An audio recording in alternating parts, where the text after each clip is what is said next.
7 अक्टूबर से हमास और इसराइल आमने सामने हैं। इस संघर्ष में अभी तक 3700 से अधिक लोगों की जान जा चुकी है। दोनों ओर से मानवीय संकट उत्पन्न हो गया है। लोग अपना घर बार छोड़कर राहत कैंपों में रहने को मजबूर हैं। ऐसे में संयुक्त राष्ट्र की भूमिका पर एक बार फिर सवाल उठने लगे हैं। यूएन और डब्ल्यूएचओ का हमास के प्रति हमदर्दी दिखाने को लेकर यूएन में इस्राएली राजदूत गिलाद एरदान ने सवाल खड़े किए हैं। उन्होंने कहा कि यूएन के अधिकारियों के पास आतंकवाद के खिलाफ लड़ रहे देश को फटकार लगाने की कोई विश्वसनीयता नहीं है। आपको बता दें कि रूस यूक्रेन युद्ध शुरू होने के बाद भी वैश्विक संस्था की विश्वसनीयता को कटघरे में खड़ा किया गया था। ऐसे में हमास इसराइल युद्ध के बाद यूएन पर सवाल क्यों खड़े हुए, लड़ाई शुरू होने के बाद यूएन और उसके संगठनों ने क्या कदम उठाए, रूस यूक्रेन संघर्ष में इसकी भूमिका पर आंच क्यों आई, इन सब चीजों को विस्तार से जानेंगे। आपको बता दें कि मानवीय मामलों के अवर महासचिव और आपातकालीन राहत समन्वयक मार्टिन ग्रिफिथ्स ने एक सोशल मीडिया पोस्ट किया था। इस पोस्ट में उन्होंने कहा था कि गाजा पर मौत का साया मंडरा रहा है। बिना पानी, बिजली, भोजन और दवा के हजारों लोग मर जाएंगे, यह बिल्कुल स्पष्ट है। यूएन में इस्राएली राजदूत गिलाद एरदान ने ग्रिफिथ्स की पोस्ट को लेकर आपत्ति जताई।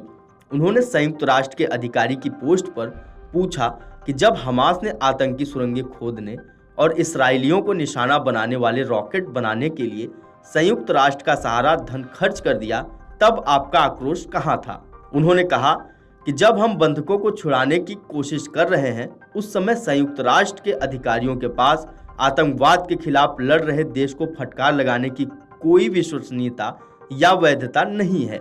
आपको शर्म आनी चाहिए।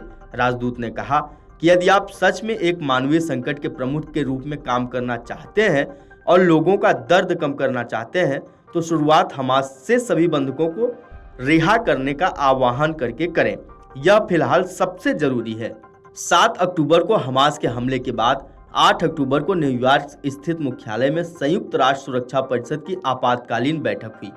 इस बैठक में संयुक्त राष्ट्र ने गाजा पट्टी के नजदीक स्थित इजरायली शहरों और आबादियों पर किए गए हमलों की कठोर निंदा की।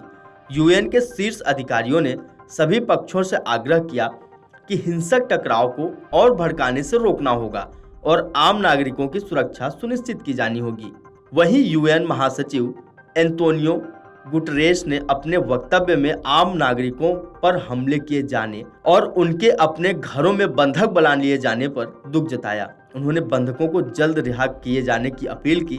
यूएन प्रमुख ने जोर देकर कहा, हिंसा इस टकराव का समाधान प्रदान नहीं कर सकती और केवल बातचीत के जरिए ही 2 राष्ट्र समाधान और शांति को हासिल किया जा सकता है।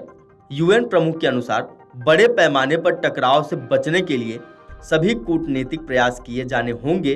अंतर्राष्ट्रीय मानवतावादी कानून के अनुरूप आम नागरिकों का सम्मान व सुरक्षा सदैव सुनिश्चित की जानी होगी।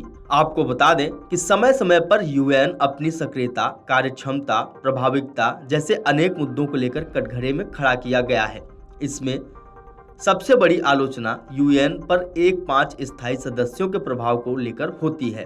इस बात की आलोचना की जाती है कि परमाणु संपन्न संयुक्त राष्ट्र सुरक्षा परिषद के 5 स्थायी सदस्यों चीन, फ्रांस, रूस, ब्रिटेन की शक्तियां अनियंत्रित हैं। वहीं यह आरोप लगाए जाते हैं कि यूएनएससी केवल स्थायी सदस्यों के रणनीतिक हितों और राजनीतिक उद्देश्यों को साधता है।